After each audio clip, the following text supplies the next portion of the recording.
دنیا کی کتابوں میں قرآن چمکتا ہے، قرآن میں اللہ کا فرمان چمکتا ہے۔ عادت بنا لے جو تلاوت قرآن کی، اللہ کی نظروں میں وہ انسان چمکتا ہے۔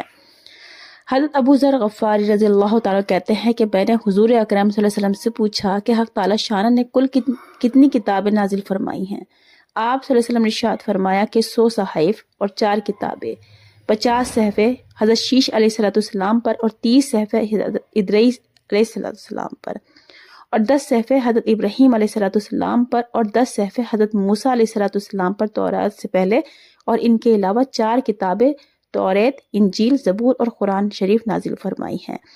ابو ذر رضی اللہ تعالیٰ کہتے ہیں کہ میں نے حضور اقدس صلی اللہ علیہ وسلم سے درخواست کی کہ مجھے کچھ وصیت فرمائیے۔ حضور پاک صلی اللہ علیہ وسلم نے فرمایا تقویٰ کا اہتمام کرو کہ تمام امور کی جڑ ہے۔ میں نے عرض کیا کہ اس کے ساتھ کچھ اور بھی ارشاد فرما دیں، تو حضور پاک صلی اللہ علیہ وسلم نے